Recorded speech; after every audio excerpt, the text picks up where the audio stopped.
Les enseignements spirituels, les idées et les biographies de trois des plus grands saints de l'Inde moderne, Swami Vivekananda, Sri Ramakrishna et Sri Sarada Devi, sont de nos jours une source d'inspiration et de pouvoir spirituel pour des millions de gens dans le monde. Ces enseignements sont tirés de la très vieille tradition spirituelle et religion de l'Inde et ont pour base l'ancienne philosophie du Vedanta, affirmant la nature divine de l'homme et l'unité absolue de l'univers. Cette philosophie du Vedanta, qui est le sujet principal des conférences de Swami Vivekananda, répond aux questions les plus importantes de l'existence. Quel est le sens de la vie? Que gagnera l'homme par sa foi en Dieu? Comment l'homme peut-il acquérir l'amour universel? Comment peut-on surmonter la peur de la mort et atteindre l'immortalité? Qu'est-ce que l'illumination spirituelle et comment quiconque peut-il essayer de l'atteindre? D'autre part, les vérités du Vedanta sont en incroyable conformité avec les découvertes scientifiques modernes de la physique et de la psychologie et les surpassent de très haute façon. De plus, il affirme l'authenticité de toutes les religions du monde et établit l'harmonie entre elles. L'une des principales caractéristiques de ce système philosophique est son adéquation et son adaptation à la vie de chaque homme, quelle que soit sa place et sa condition dans la société. Swami Vivekananda est le fondateur du plus grand ordre monastique de l'Inde moderne, qui a maintenant plusieurs branches et centres dans le monde et auquel il a donné le nom de son maître, Sri Ramakrishna. La devise de la vie et du travail de chacun des membres est « pour ma propre libération et pour le bien du monde ». Swami Vivekananda est le premier enseignant spirituel qui commence à répandre et à prêcher la philosophie du Vedanta à grande échelle en Occident. On peut dire que ses enseignements forment une grande généralisation de l'hindouisme avec ses nombreuses écoles et systèmes philosophiques, présentés à l'homme moderne dans un langage clair et compréhensible et en même temps puissant et inspirant. Les idées qu'il énonce sont très éloquentes et ont la capacité de réveiller l'âme humaine. De plus, elles peuvent être appliquées en pratique dans les moindres détails de la vie de tout homme ou femme.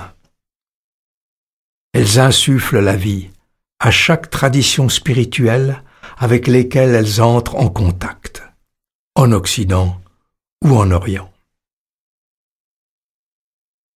La personnalité inspirante de Swami Vivekananda était déjà bien connue en Inde et en Amérique durant la dernière décennie du XIXe siècle et la première du XXe. Le moine inconnu de l'Inde devint soudainement célèbre au Parlement des religions tenu à Chicago en 1893, où il représentait l'hindouisme. Sa vaste connaissance de la culture orientale et occidentale, ainsi que sa profonde analyse spirituelle, sa fiévreuse éloquence, sa conversation brillante, sa large sympathie humaine, sa riche personnalité et son visage plaisant firent une impression irrésistible sur les différents Américains qui entrèrent en contact avec lui. Les gens qui ont vu ou entendu Vivekananda, même une seule fois, chérissent encore sa mémoire après plus d'un demi-siècle. En Amérique, La mission de Vivekananda était l'interprétation de la culture spirituelle de l'Inde, spécialement du Vedanta. Il tenta aussi d'enrichir la conscience religieuse des Américains par les enseignements rationnels et humanitaires de la philosophie du Vedanta. Il devint en Amérique l'ambassadeur spirituel de l'Inde et plaida avec éloquence pour une meilleure compréhension entre l'Inde et le Nouveau Monde, afin de créer une saine synthèse entre l'Est et l'Ouest, entre la religion et la science. Dans son pays natal, Vivekananda est vu comme le saint patriote de l'Inde moderne et un inspirateur de sa conscience nationale endormie. Aux hindous, il prêcha l'idéal d'une religion donnant de la force et formant des hommes. Le service à l'homme comme manifestation visible de la divinité est la forme spéciale de dévotion qu'il conseilla aux Indiens. Dévoués qu'ils étaient aux rituels et aux mythes de leur ancienne foi. De nombreux dirigeants politiques de l'Inde ont publiquement reconnu leur dette envers Swami Vivekananda. La mission du Swami était à la fois nationale et internationale. En amoureux de l'humanité, il lutta pour promouvoir la paix et la fraternité humaine sur la fondation spirituelle de l'unité védantique de l'existence. Vivekananda, un mystique du plus haut rang, avait une expérience directe et intuitive de la réalité. Il puisait ses idées de la source infaillible de la sagesse et souvent les présentait dans le langage spirituel de la poésie. La tendance naturelle du mental de Vivekananda, comme celle de son maître Ramakrishna, était de s'élever au-dessus du monde et de l'oublier dans la contemplation de l'absolu. Mais une autre partie de sa personnalité saignait à la vue de la souffrance humaine, aussi bien à l'est qu'à l'ouest. Il peut sembler que son mental trouva rarement un lieu de repos dans son oscillation entre la contemplation de Dieu et le service à l'homme.